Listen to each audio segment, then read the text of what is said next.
What's up, guys? This is Kephas.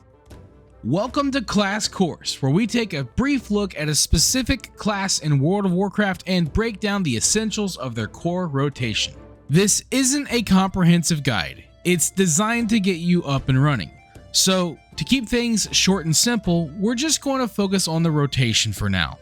But if you're curious about the talent build I'm using for this guide, the link is in the description. Today we're going to talk about how to play an Unholy Death Knight in the War Within, and since this is a beginner's guide, we're going to focus primarily on the Rider of the Apocalypse playstyle because it's significantly more straightforward and easier to get into, and it's also very effective. So with that being said, let's go ahead and jump into things. As an Unholy Death Knight, you'll be fighting alongside your ghoul, so if your ghoul isn't summoned, make sure that you use Raise Dead to summon it. Beyond that, your main priority within your core rotation will be to apply and maintain Virulent Plague on your target. The main way that you'll be able to do this is with an ability called Outbreak. Try and make sure that you keep this disease on your target at all times. Next, you can spend your runes on Festering Strike, and this will apply Festering Wounds on your target. Now, Festering Wounds can add up quickly, so only bother using Festering Strike if you have 2 or fewer wounds. If you have 3 or more wounds on the target, then switch over to using Scourge Strike. Using this will burst the Festering Wounds and deal a lot of damage. Gross. As you do all of this, you will be generating runic power, which you can spend on Death Coil. Normally, you can just use Death Coil whenever you have nothing else to do, but if your runic power is getting close to max, then using Death Coil becomes a much higher priority. On top of that, your auto attacks have a chance to activate Sudden Doom. When Sudden Doom is activated, Death Coil will consume less runic power and also critically strike. It will also burst a Festering Wound. So, Sudden Doom also increases the priority of Death Coil. Now, when your target is below 35% health, you can start using Soul Reaper on cooldown. This will become your main priority. Now, when you're fighting multiple targets, you'll start using Epidemic instead of Death Coil. You'll also want to try and maintain Virulent Plague on as many targets as possible. You can also start using Defile on cooldown.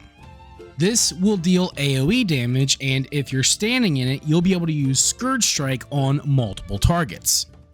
Now, this is a simplified version of your rotation, but you do have a number of cooldowns at your disposal that you want to use as much as possible, and all of them take priority over everything else that we've discussed so far. First up is Raise Abomination. This will summon an abomination to fight alongside you for 30 seconds. It will apply a Festering Wound to any target that it hits, as well as apply Virulent Plague to all enemies that are near it.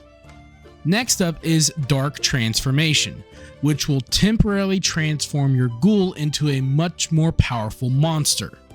While empowered, your ghoul will also apply Virulent Plague to enemies nearby, as well as have a chance to infect them with Festering Wounds.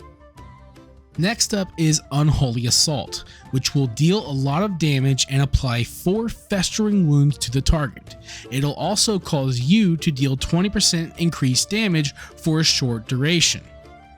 Last up is Apocalypse, which will deal damage and burst up to 4 Festering Wounds on the target. It'll also generate 2 runes, and when you use it, it will summon 4 extra ghouls to fight alongside you for a short duration. Simply use any of these abilities as they are available and then continue on with your core rotation. And that should hopefully be enough to help get you started with Unholy Death Knight. There's more that we could talk about, but we've gone over so much and I don't want to make this video too complicated, so I'm going to stop it here. I really do hope this video was helpful for you, and if it was, I would love to hear about it down in the comments. With all that being said, I will see you guys on the next one. Thank you for watching this video. If you enjoyed it, let me know by clicking that like button. and feel free to share it with your friends so they can enjoy it as well. And if you'd like to see more videos, you can subscribe to the channel and click on the bell icon to be notified as soon as new videos are posted. You can also follow me on Facebook, and if you'd like, you can support my work on Patreon. Links to all that stuff can be found in the description below. This is Kephas. Until next time.